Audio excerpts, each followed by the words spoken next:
आमीन।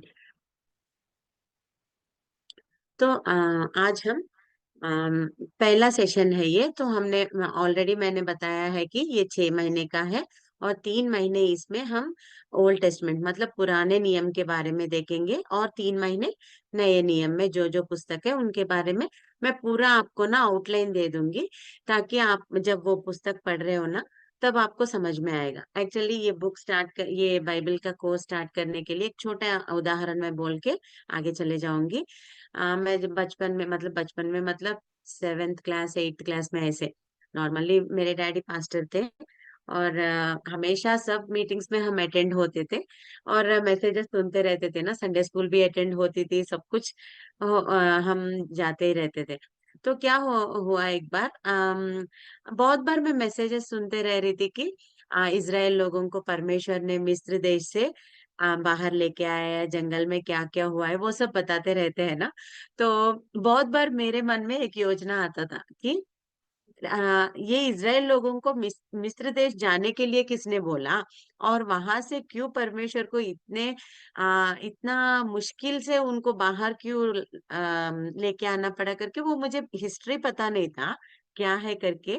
तो इसलिए मैं हमेशा जब भी उनके बारे में बोलते थे ना, और बहुत सारे विषय ऐसे हैं, उसमें एक उदाहरण मैं बोल रही हूँ, तब भी मुझे लगता था कि ये सब क्यों हुआ, मिस्र देश में जाने की जरूरत क्या है उनको, ऐसे करके सोचती थी। जब बाद में जब मैं बाइबल को पूरा पढ़ने लगी और ऐसे सिखाने वालों के पास मैं भी ऑनलाइन में एक एक घंटा 2 घंटा एक पुस्तक के लिए 4 5 घंटे बैठते थे हम। जब हमें बच्चे का थोड़ा देर हो गया था 5 साल, तो वो समय परमेश्वर ने मुझे ये बाइबल पढ़ने के लिए और अच्छे से समझने के लिए एक अच्छा मौका दिया है करके मैं हमेशा मानती हूँ। तो वो टाइम पे ना ये पूरे उत्पत्ति से लेकर प्रकाशित ग्रंथ तक एक एक पुस्तक करके मैं बहुत ध्यान की थी, तब मुझे समझ में आया। उससे पहले जब मैं बाइबल पढ़ती थी ना कैसा रहता था, ठीक है एक अध्याय पढ़ो और बाद में प्रार्थना करो, हो गया। मुझे कुछ समझ में नहीं आता था इतना।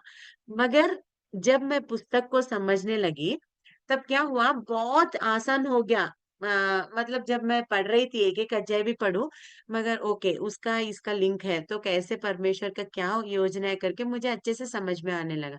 इसीलिए तब से मेरे मन में एक ये था कि आशा था कि ऐसे बहुत सारे लोग हैं जिनको जब पढ़ रहे हैं समझ में नहीं आ रहा है, फिर भी वो कोशिश तो कर रहे हैं, अध्याय पढ़ रहे हैं और प्रार्थना तो कर रहे हैं, मगर जो मैं मुश्किल मैं फेस की थी वो दूसरों को फेस नहीं कर रहा है। इसीलिए मैं सोची ज्यादा लोगों को कुछ बोलना है ऐसा मेरे मेरे मन में नहीं है, मगर 4 5 भी हो उनको समझाना है करके परमेश्वर ने मेरे अंदर एक इच्छा रखा था। उसके लिए मैं प्रार्थना पूर्वक से ये स्टार्ट की थी। ठीक है। तो पहले हम बाइबल में क्या है समझने से पहले, ये बाइबल क्या है, हमको क्यों पढ़ना है, या नहीं तो परमेश्वर ने हमको क्यों दिया, कैसे दिया, हम देखेंगे आज। तो बाइबल क्या है, हम सबको पता है कि हम ये लेसन में चले जा रहे हैं। एक बार यहाँ आप देखते रहो मैं जो बता रही हूँ। बाइबल क्या है बोलने से, परमेश्वर का वचन है। जो कुछ हम्म। बाइबल में लिखा है वो सब क्या है, परमेश्वर के वचन है। वो परमेश्वर के वचन है करके कैसे हम बोल सकते हैं वो भी हम बाइबल में से ही देखेंगे। और ये बाइबल में क्या क्या है, हम अगर हम देखने से पूरे 66 बुक्स है इसमें। कितनी, 66 पुस्तक इसमें हम देखते हैं। और 66 पुस्तकों को पूरे 42 लेखकों ने लिखा था। मतलब ऑथर्स कितने हैं इनके, 42, 66 बुक्स हैं और 42 लेखकों ने इसको लिखा था। तो नॉर्मली देखो, अगर मैं एक मैसेज बोल रही हूँ, मेरी सिस्टर एक मैसेज बोल रही है और महिमा सिस्टर एक मैसेज बोल रहे हैं, कैसा लगेगा, हमारे बीच में हमारे मैसेजेस में बहुत फर्क रहता है ना। एक ही विषय में बोले फिर भी क्या होता है, अलग अलग रीति से हम बोल सकते हैं ना। मगर ये बाइबल को 66 पुस्तक बाइबल में है और 42 ऑथर्स ने लिखा है, फिर भी ना कभी बाइबल में एक विषय दूसरे विषय से कभी भी अलग नहीं है। वो हमेशा एक ही विषय पर पूरा उत्पत्ति से लेकर प्रकाशित वाक्य तक ना हमको एक ही विषय पर जाता है। मगर देखने में हमको लगता है कि बहुत सारे स्टोरीज है, मगर वो सब एक ही विषय पर जाते हैं, वो कैसे है भी हम ये 6 महीने में पूरे अच्छे से ध्यान रखेंगे, ठीक है। तो 42 ऑथर्स ने, लेखकों ने लिखा था इसको, और अलग अलग वृत्ति के हैं वो। उनमें से अगर हम देखने से थोड़े लोग तो हम देख सकते हैं, लूक, वो एक डॉक्टर है। और यूहन्ना और पतरस, ये लोग कौन है? फिशरमैन, वो फिश पकड़ने वाले, मछली पकड़ने वाले हैं। और मत्ती अगर हम देखने से, वो टैक्स कलेक्टर है। बहुत सारे भविष्य वक्ताओं ने लिखा था। तो ऐसे अलग अलग वृत्ति के हैं, अलग अलग एरिया से है, मतलब दूसरे दूसरे प्लेसेस से भी है, और दूसरे दूसरे उनके वृत्ति अलग है, होकर भी वो सब एक ही विषय पर कितना अच्छे से लिखे, वो सब हम देख सकते हैं, ठीक है। और आगे जाके अगर हम देखेंगे तो ये पूरे 66 पुस्तक, ये 42 ऑथर्स ने कितने दिनों में लिखा, अगर हम देखने से 1600 साल में इन्होंने, मतलब 1600 ईयर्स उनको लगे थे वो सब लिखने के लिए। एक दिन में हो गया नहीं, 2 दिन में हो गया नहीं वो, तो 1600 ईयर्स उनको लगा था। और डायरेक्टली हमको पेपर पर, अभी जो अच्छे से हम पेपर पर पढ़ रहे हैं ना, वैसा नहीं था पहले से। बाइबल अगर हम देखने से, देखो यहाँ मैंने दिया है, पहले पहले बाइबल हमको कैसा लिखा गया था, पत्थर की पट्टी पर। ये सब हम जानते हैं। निर्गमन 32 में मूसा को परमेश्वर क्या देते हैं, धर्मशास्त्र को, मतलब 10 आज्ञा देकर उनको देते हैं। वो कहाँ पे लिखते हैं वो 10 आज्ञा? अगर हम देखने से पत्थर के पट्टी पर लिखते हैं। मतलब पहले पहले धर्मशास्त्र को, या नहीं तो ये बाइबल को, वो ही तब बाइबल था, धर्मशास्त्र। तो वो पहले कहाँ स्टार्ट हुआ बोलने से, एक पत्थर के पट्टी पर लिखा गया था। बाद में वहां से चर्म के पत्र पर, चर्म के पत्र पर मतलब जानवर के चर्म रहते हैं ना, उनको बड़े बड़े ऐसे निकाल के वो क्या करते थे, उसके ऊपर अक्षरों को लिखते थे। वो अगर हम देखने से दूसरे तिमोथी की पत्री 14 अध्याय में हम अगर देखेंगे तो 4 चैप्टर 12 और 13 में हमको पौलुस बोलता है कि वहां चर्म पत्र है मेरा, वो लेके आओ करके। मतलब जानवरों के चर्म पर वो लिखा जाता था, सेकंड टाइप। पत्थरों के पट्टी पर पहले स्टार्टिंग, बाद में चर्म के पत्र पर। तीसरा जो है अब जो हम पढ़ रहे हैं ना, उसे भी थोड़ा पहले, कि कागज का पत्र ही है, उसको स्क्रॉल बोलते हैं। मतलब ऐसे एक छोटा पेपर में नहीं, बड़े बड़े पेपर्स रहते थे वो। एक पेपर मतलब अभी अगर हम उत्पत्ति के 50 अध्याय पढ़ रहे हैं ना, वो 50 अध्याय पढ़ने के लिए कितना बड़ा बुक रहता था, क्योंकि वो इतना बड़ा, बड़े बड़े स्क्रॉल्स रहते थे, कागज के पत्र भी। मगर परमेश्वर कितने अच्छे हैं, देखो कितना हमको प्यार करते हैं। इसीलिए वो टाइम पे, वो 3 काल में ना, किसी के पास धर्मशास्त्र नहीं था, क्योंकि इतना बड़े बड़े वो कहाँ रखते थे। मगर परमेश्वर हमको इतना प्यार करते हैं कि हमको एक छोटे बाइबल के रूप में परमेश्वर ने, सब लोग पढ़ लो मेरा प्यार क्या है, और मैं किसी लिए तुमको रचा हूँ, ये सब आप ही जान लो करके हमारे हाथ में बाइबल के रूप में रख दिया था। आज तो हम देखो छोटे छोटे बाइबल्स भी हमारे हाथ में है, मगर उस दिन ना केवल याजकों के पास ही बाइबल रहते थे, धर्मशास्त्र रहता था, और किसी को पढ़ने का मौका नहीं रहता था। तो मगर हम कितना धन्य है ना, इसीलिए हम परमेश्वर की स्तुति करेंगे कि परमेश्वर इतना अच्छा मौका हमारे काल में आपने जो दिया है, उसके लिए धन्यवाद करके हमेशा हमको परमेश्वर को धन्यवाद बोलना है। ठीक है, मैं जो बोली थी 66 पुस्तक है ना, यहाँ दिख रहा है ना आपको। पुराने नियम में अगर हम देखेंगे तो 39 पुस्तक हमको दिखते हैं, और वो पुस्तक, पुराने नियम का भाषा क्या है पता है? मतलब पुराने नियम किस भाषा में लिखा गया है?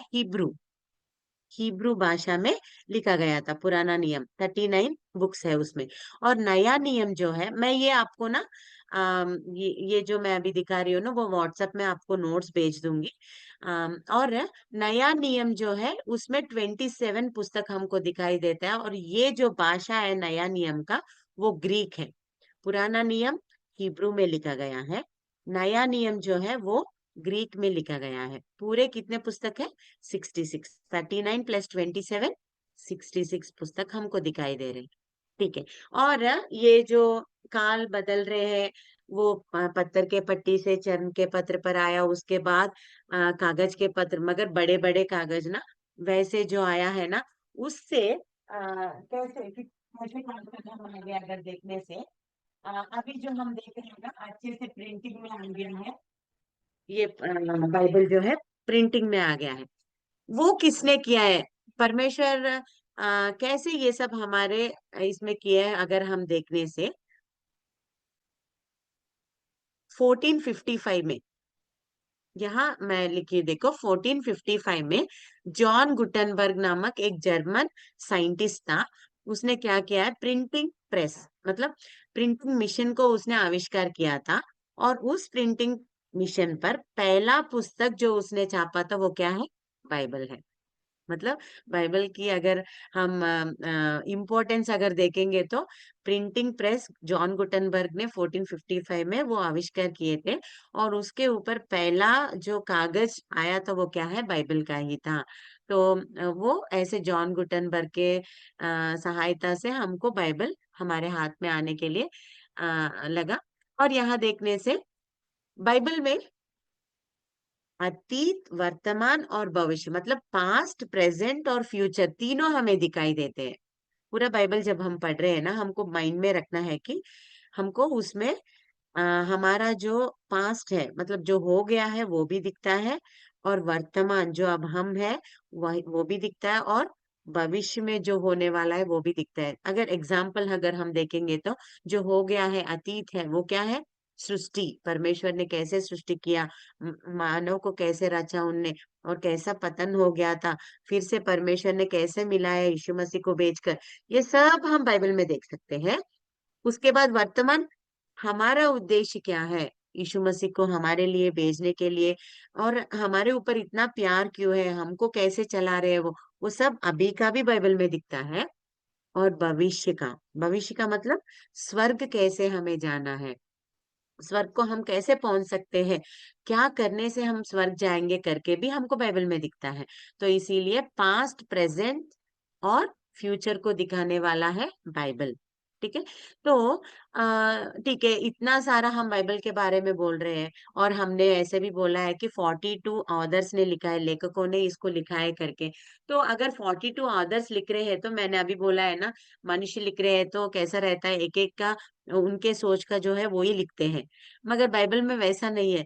जब भी हम पढ़ते हैं, आपको कितने लोगों को ये एक्सपीरियंस है पता नहीं मुझे, मगर जब भी बाइबल पढ़ते हैं ना, हम मुझे ये एक्सपीरियंस आता है कि परमेश्वर मेरे सामने रह के मुझसे बात कर रहे हैं। मतलब एक फ्रेंड हमारे से कैसे बात करते हैं वैसे बात करते हैं।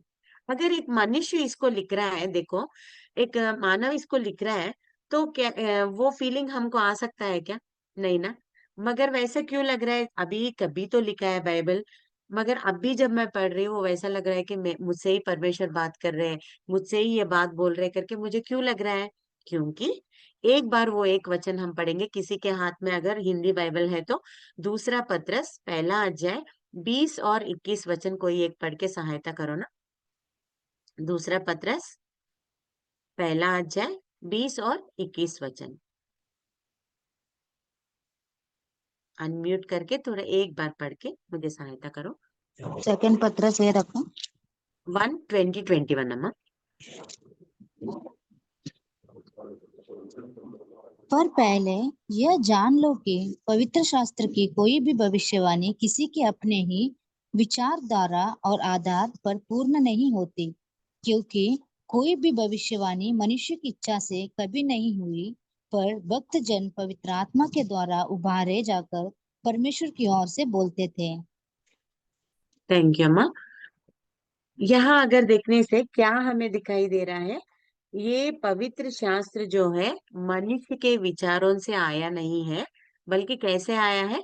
पवित्र आत्मा के प्रेरणा से परमेश्वर ने परमेश्वर जब उनको बोल रहे थे, वो जो 42 लेखक है ना, वो लोग लिख रहे थे। पवित्र आत्मा का प्रेरणा जो है, ये लिखो करके उनको जब वो प्रेरणा आ रहा था तब वो लिख रहे। इसीलिए वो उस दिन के लिए नहीं, आज के लिए भी परमेश्वर हमसे बात कर रहे हैं वैसा है, क्योंकि वो पवित्र आत्मा के प्रेरणा से लिखा गया है। दूसरे पुस्तक से और इस पुस्तक का मतलब, बाइबल का और दूसरे पुस्तकों का क्या अलग है, यानी तो क्या है अगर हम देखने से यही है। दूसरे पुस्तक में क्या है, वो मनुष्य से लिखा गए थे, मगर ये पुस्तक जो है पवित्र आत्मा के प्रेरणा से लिखा गया है। इसीलिए जो भी उसको पढ़ते हैं उनसे ही बात कर रहे हैं परमेश्वर, ऐसा लगता है।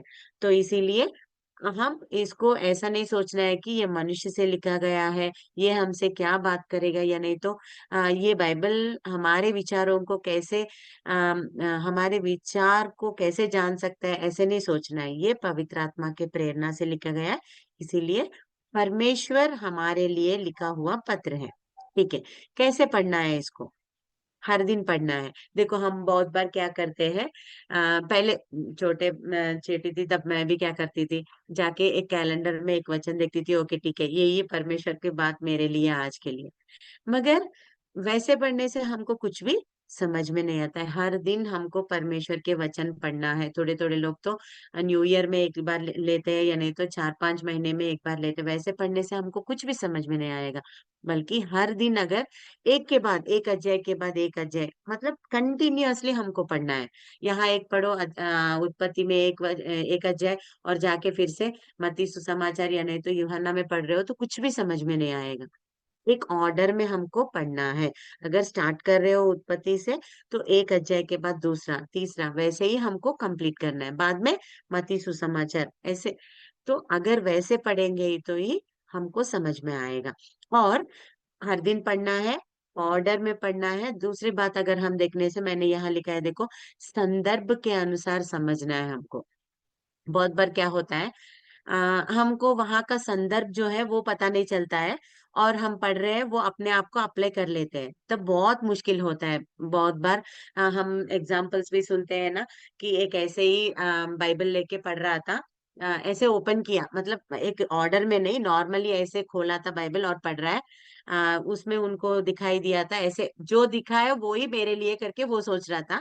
तो वो देखने से वहां क्या है, यहूदा जाकर अपने आप खुदकुशी कर लिया करके, ये अरे ये क्या आया करके, दूसरे बार फिर से क्लोज करके बाइबल को फिर से ओपन किया, अभी जो क्या बात करेंगे परमेश्वर मुझसे करें। दूसरे बार जब वो ओपन किया तो उसमें क्या है, उसने जो किया है तुम भी वही करो। और नहीं नहीं ये भी मेरे लिए ये करके फिर से वो क्लोज करके फिर से ओपन करके पढ़ रहा था। तब क्या है पता है, जो करना चाहते हो जल्दी करो। तो ये देखो, वो संदर्भ के अनुसार अगर नहीं पढ़ रहे हैं, संदर्भ नहीं समझ रहे, तो क्या होगा, वो जाके खुदकुशी कर लेगा। क्योंकि परमेश्वर ने मुझसे बोला है कि यहूदा खुदकुशी कर लिया है, इसीलिए तुम भी जाके खुदकुशी कर लो। इसीलिए बाइबल में जब भी हम पढ़ रहे हैं ना, वहां का संदर्भ देखना है, समझना है हमको। और एक वहां काल, कौन से काल में वो बोला गया है, और कौन से लैंग्वेज में, कौन से भाषा में वो बोला गया है, वो सब हमको समझना है। और इसलिए, और देखो, इसलिए हमको बाइबल में ना थिस्सलुनीका करके एक कलीसिया है नए नियम में, वो क्या करते थे पता है, रिसर्च करते, मतलब शोधन करते थे कि कैसा ये जो है, उसमें अभी एक विषय है, उसका और क्या है, परमेश्वर ने और क्या लिखा है बाइबल में इसके बारे में, ऐसे करके रिसर्च करते हुए पढ़ते थे। तभी हमको बाइबल समझ में आता है। और एक कलेशिया है बेरिया करके, हम ये सब आगे आने वाले दिनों में देखेंगे कौन है ये बेरिया का कलेशिया और थिस्सलुनीका का कलेशिया, ये सब। वो बेरिया का कलेशिया भी, वो भी उनके बारे में परमेश्वर एक अच्छा गवाही देते हैं कि वो ना, जो कुछ सुनते हैं, अगर मैसेज संडे जाते हैं ना, मैसेज सुनते हैं ना, वो हाँ अच्छा है ऐसे करके नहीं बैठ जाते। वो जो बोले थे वो बाइबल में ऐसा ही है क्या नहीं करके वो जांचते थे। वो पूरा फिर से पढ़ते थे ऐसा है कि नहीं करके। वैसे हम बाइबल पढ़ेंगे तो ही हमको समझ में आएगा, और ना कोई भी हमको भटका नहीं सकते। क्योंकि आज तो अगर हम देखने से दुनिया में बहुत सारे रॉन्ग प्रीचर्स हैं। अगर हम सबका सुनते जाएंगे ना, हम एक दिन ना स्वर्ग में जाएंगे, नरक चले जाएंगे। फिर बाइबल हमको स्वर्ग लेके जाने के लिए है। मगर हम ऐसे किसी का भी सुनते जाएंगे ना, क्या हो जाएगा, हम नरक चले जाएंगे। इसीलिए हमको क्या करना है, सुनना है, ऐसे करके छोड़ना नहीं है, सुनना है, जो कुछ हमको अच्छा लग रहा है सुनना है, मगर वो ऐसा ही है क्या बाइबल में करके फिर से हमको पढ़ना है। वो कुछ भी बोल रहे हैं, मार्क्स समाचार से कुछ बोल रहे हैं, ठीक है, उन्होंने जो बोला है वैसा ही है क्या करके फिर से हमको बाइबल ओपन ओपन करके पढ़ना है। अगर वैसे पढ़ने से ही हम समझ सकते हैं। और बाइबल क्यों पढ़ना है, अगर हम देखने से यूहन्ना सुसमाचार 539 में हमको उसका उत्तर दिया गया है। परमेश्वर ने उसका उत्तर दिया है। बाइबल क्यों पढ़ना है, ऐसे बहुत सारे लोग पूछते हैं ना। तो अगर उसका उत्तर क्या है बताओ।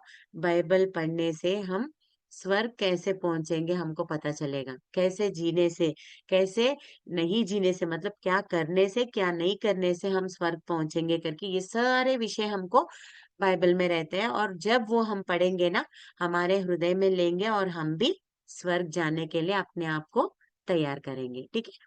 क्यों पढ़ना है बोलने से, स्वर्ग जाने के लिए। ठीक है। उदाहरण में दो उदाहरण देके हम आगे चले जाएंगे। उदाहरण के लिए देखो, संदर्भ के अनुसार पढ़ना है करके मैं अभी बोली थी ना। अगर संदर्भ के अनुसार नहीं पढ़ रहे तो क्या हो जाएगा, हम मिस्टेक हो जाएंगे कि एक संदर्भ के दूसरा संदर्भ अगर हम जोड़ देंगे और हम अच्छे से समझ नहीं पाएंगे। देखो एक संदर्भ देखो, हमको बाइबल में ही है, प्रेरितों के काम में 8वां अध्याय में ये संदर्भ हम देख सकते हैं, नपुंसक करके। वो ना बाइबल पढ़ता रहता है। बाइबल मतलब उस समय में क्या है, मैं बोली थी ना, स्क्रॉल्स है। वो एशिया का पुस्तक उसके हाथ में था। ऐसे पूरा बाइबल उनके हाथ में नहीं था तब। एक एक स्क्रॉल एक एक पुस्तक का होता है। तो एशिया 53 का वो संदर्भ पढ़ रहा था। वो उसके पास वो था और वो यरूशलेम में मंदिर को आराधना करने के लिए आ रहा था। उसको कुछ भी समझ में नहीं आ रहा है। एशिया पुस्तक पढ़ रहा था 53 चैप्टर, और उसको ये किसके बारे में बोला है, ये क्या उनको सताएंगे और वो ऐसे हो जाएंगे, ऐसे हो जाएंगे, किसके बारे में बोल रहे हैं, एशिया के बारे में या नहीं तो और किसी के बारे में, ऐसे करके उसके मन में सोच आ रहा था। तब तुरंत परमेश्वर ने क्या किया, फिलिप को बोला था कि देखो वो नपुंसक यशायाह 53 चैप्टर पढ़ रहा है मगर उसको कुछ भी समझ में नहीं आ रहा है। देखो उसको आशा तो है पढ़ने का मगर उसको संदर्भ समझ में नहीं आ रहा है ना, तुम जाके उसको समझाओ। तब फिलिप तुरंत वहां जाता है और वो उसको बोलता है, ये 53 अध्याय में किसके बारे में लिखा गया है बोलने से, यीशु मसीह के बारे में लिखा गया है। यीशु मसीह को कैसे सताएंगे और उनको कैसे क्रूस पर चढ़ाएंगे, वो अपने आप को कैसे परमेश्वर के सामने ये कर रहे हैं, मतलब उनके सामने कैसे दिख रहे हैं, वो सब हमको एशिया पुस्तक 53 चैप्टर में दिखाई देता है। वो सब उसको समझाता है। तब उसको समझ में आता है, वो ठीक है, यीशु मसीह ने इतना काम किया है क्या हमारे लिए, हमारे पापों के लिए वो ऐसे मर गए हैं क्या, इसीलिए मुझे बपतिस्मा लेना है। तो मैं भी यीशु को स्वीकार करूंगा, मुझे बपतिस्मा दो करके फिलिप को बोलते हैं। देखो पहले वो पढ़ रहा था, उसको संदर्भ कुछ भी समझ में नहीं आया। तो क्या लाभ है पढ़ के भी, उसके जीवन में वो बदलावट नहीं आ सकता है ना, संदर्भ नहीं मालूम चला तो। मगर परमेश्वर जानते हैं, ठीक है इसको संदर्भ नहीं पता चल रहा है मगर इसको तो आशा है, इसीलिए तुरंत उनके सेवक को उन्होंने भेजा है।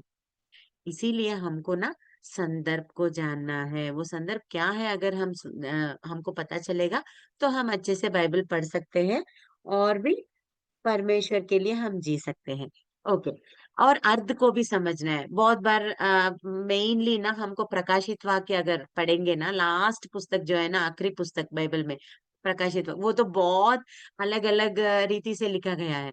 उसमें ना एक जानवरों का रूप दिखाई देता है, एक स्त्री के रूप में तुलना करते हैं। क्या बोलते हैं, रवि बोलते हैं, ऐसे बहुत अलग अलग के रूप के विषय लिखे गए हैं। अगर हम डायरेक्टली उन चीजों को लेंगे तो हमको कुछ समझ में नहीं आते। इसीलिए जब भी हम बाइबल पढ़ते हैं ना, उसका अर्थ समझना है, डायरेक्टली नहीं लेना है। वो थोड़े ऐसे लिखे गए हैं थोड़े संदर्भ में, जो प्रकाशित वाक्य और थोड़े पुस्तक अगर हम देखें श्रेष्ठ गीत जो है, वैसे पुस्तक ना डायरेक्टली हमको नहीं लेना है। डायरेक्टली लेने से हम बहुत मिस्टेक हो जाएंगे। मगर यहाँ देखो, रवि मतलब नॉर्मली क्या है, सूरज को क्या बोलते हैं, रवि, उसका और एक नाम रवि मतलब सूरज। सूरज डायरेक्टली सूरज के बारे में हम क्या जान सकते हैं, वैसे नहीं। सूरज हमको क्या देता है, सूरज से हम क्या लेते हैं, वो एक रोशनी लेते हैं, गर्मी देता है। तो वैसे ओके, रोशनी आता है, गर्मी आता है, उससे हमें क्या समझना है, वैसे हमको वो जो लिखे गए ना उसके अर्थ को हमको समझ के पढ़ना है। ओके। क्योंकि ना सेकेंड कोरिन्थियंस के पत्री में यही लिखा जाता है कि शब्द हमको मारता है और आत्मा हमको जिलाता है। अगर डायरेक्टली शब्द को हम लेंगे ना, हम मर जाएंगे, क्योंकि उसका बहुत डिफरेंस रहता है। मगर आत्मा जिलाता है, आत्मा के अनुसार अगर वो शब्द वहां क्यों लिखा गया है उसका अर्थ हम जानेंगे तो हम जिएंगे। ठीक है, तो वैसे हमको पढ़ना है। आखिरी में एक आपको इजी समझ में आने के लिए बाइबल कैसे पढ़ना है, एक ये ली थी मैं, सोप। सोप हम सबको पता है ना, इजीली याद रहेगा ना, मतलब सोप। ये अगर नॉर्मली बोलने से हमको जल्दी याद नहीं रहता है मगर सोप तो हमारे डेली यूज में रहता है ना, तो इसीलिए सोप, इसके विषय में हम ये बाइबल कैसे पढ़ना है हम देखेंगे। यस, यस मतलब सीइंग, देखना, मतलब देख के हम पढ़ते हैं बाइबल को, हम कैसे पढ़ते हैं, देखकर पढ़ते हैं ना। तो हर दिन हमको क्या करना है, देखकर उसको पढ़ना है। दूसरा, ओ, सिर्फ पढ़ेंगे तो हो जाएगा क्या? हाँ, आज के लिए एक अध्याय हो गया, ठीक है, बाजू में रख दो बाइबल को और प्रार्थना करो, चले जाओ, उससे कुछ मतलब नहीं है और हम स्वर्ग भी नहीं पहुंचेंगे। दूसरा क्या करना है, ओ, ऑब्जर्वेशन, जांचना है हमें, रिसर्च करना है। ठीक है, ये विषय यहाँ है और ये इसके बारे में कहीं लिखा गया है क्या, और ये कौन से संदर्भ में बोला गया है, इसका अर्थ क्या है, वहां कौन कौन है, क्या कर रहे थे, वैसे वो सब अगर हम ऑब्जर्व करेंगे ना, जांचेंगे ना, तब हमको समझ में आएगा। पहला क्या करना है, देख के पढ़ना है, यस, सीइंग। ओ, ऑब्जर्वेशन मतलब जांचना है, पढ़ने के बाद वो क्या है करके हमको रिसर्च करना है उसके ऊपर। तीसरा जो है एप्लीकेशन, मतलब ठीक है, पढ़ लिए, देखे और हो गया, मैंने पढ़ लिया और ऑब्जर्व भी कर लिया, बहुत सारा विषय मैंने उसके, अब अगर एक पैराग्राफ मैं ले रही हूँ और उसके बारे में मैंने बहुत वहां यहाँ देखा है और अच्छे से उसके बारे में रिसर्च कर दिया, और फिर भी मैं बाइबल क्लोज करके रख दी, तो कुछ भी मतलब है क्या? कुछ फर्क मतलब पढ़ने से भी वही है और सिर्फ जांचने से भी वही है, मगर तीसरा जब करेंगे ना तब भी हम स्वर्ग पहुंच सकते हैं और तभी हमारे जीवन में बदलावट देख सकते हैं। वो क्या है, एप्लीकेशन, ए, एप्लीकेशन मतलब लागू करना। हमारे, अभी देखो वो मैं जो पढ़ी थी ना, वो मेरे लिए क्या है, मतलब मैं कैसे मेरे जीवन में अप्लाई कर सकती हूँ, मेरे जीवन के लिए वो कैसे इस्तेमाल हो सकता है। Application part is very important. सिर्फ देख रहे हो और पढ़ रहे हो, कुछ भी हमारे जीवन में बदलावट नहीं आएगा। फिर रिसर्च भी कर रहे हो, वो ये पूरा निकाल रहे हो, फिर भी कुछ बदलावट नहीं आएगा। मगर जब ये बात मेरे लिए है करके हम अप्लाई करेंगे ना अपने जीवन में, तब हमारे जीवन में क्या आएगा, बदलावट आएगा। और बाद में फाइनली सिर्फ अप्लाई करके एक दिन, हाँ आज मेरे लिए ये वचन करके मैं प्रार्थना करके हो गया, आज एक दिन के लिए ही अप्लाई कर रही हूँ, तो कुछ भी नहीं होगा। फाइनल जो है पी, प्रैक्टिस करना है, प्रैक्टिकल वे में हर दिन चलना है। एक दिन अगर जो बात कर रहे, अभी देखो आज सुबह मैं बाइबल पढ़ी हूँ, आज सुबह मुझसे परमेश्वर बात किए थे एक वचन के द्वारा, तो बाद में वही वचन मेरे जीवन भर के लिए मुझे याद रखना है और उसके अनुसार मुझे चलना है। एक दिन आज के लिए काफी है और दूसरा दिन कल दूसरा, ऐसा नहीं। जो कुछ हमसे परमेश्वर बात कर रहे हैं और या नहीं तो जो कुछ हम पढ़ रहे हैं, जांच रहे हैं ना, अप्लाई कर रहे हैं हमारे जीवन में, वो हमारे जीवन में हर दिन हमको क्या करना है, प्रैक्टिस करना है, प्रैक्टिकल वे में। इसीलिए पढ़ने वाले बहुत सारे हैं, आपको पता है क्रिश्चियनिटी में कैसा है अभी, बहुत सारे क्रिश्चियंस कैसे बहुत अच्छा पढ़ते हैं बाइबल को, दिन रात पढ़ते हैं।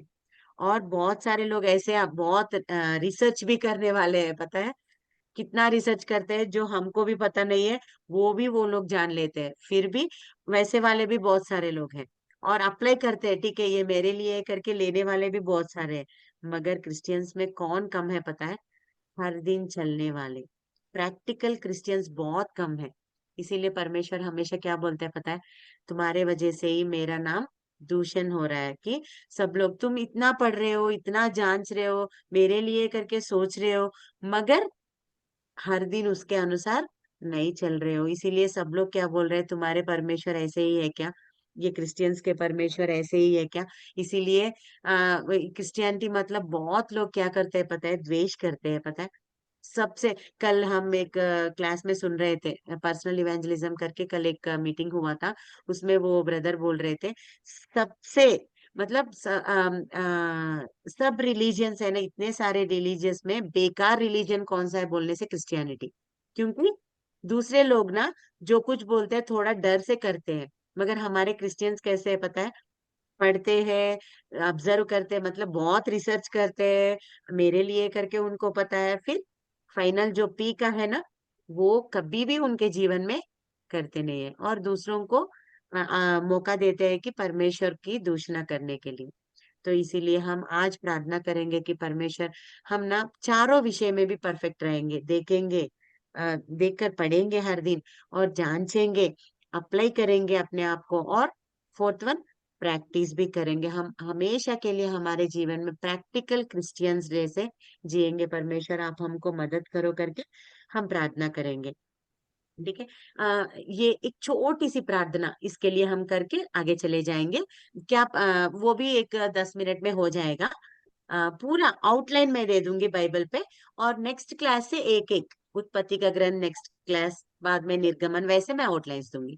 आज मैं क्या सोची थी, पूरा बाइबल में क्या है करके एक आउटलाइन दे देंगे करके मैं इसीलिए लिखी थी।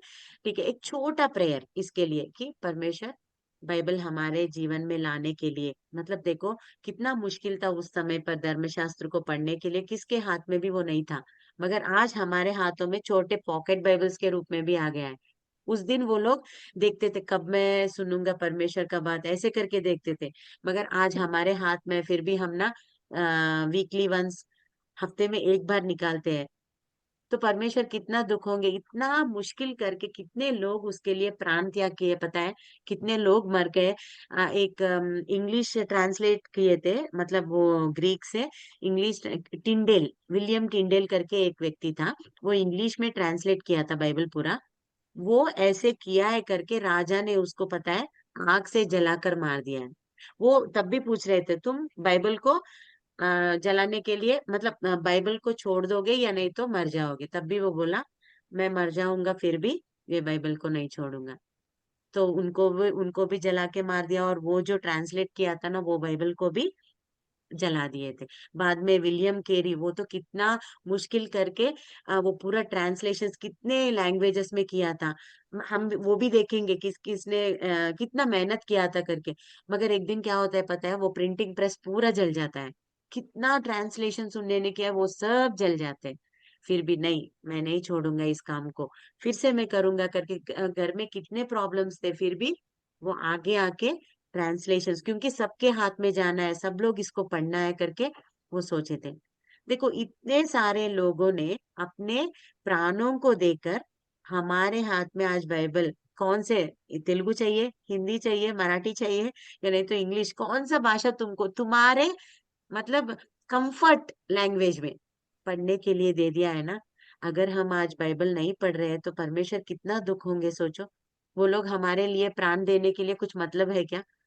नहीं। आज से हम, आज एक छोटा प्रार्थना हम करेंगे कि परमेश्वर हमको माफी कर दो, अगर हम, माफ कर दो, अगर हम बाइबल को बहुत बेकार में देख रहे हैं तो हमको माफ कर दो। आज से हम उसको पढ़ेंगे, जांचेंगे और अप्लाई करेंगे हमारे जीवन में, प्रैक्टिकल वे में हम दिखाएंगे परमेश्वर करके। एक छोटा सा प्रेयर करने से हम आगे चले जाएंगे।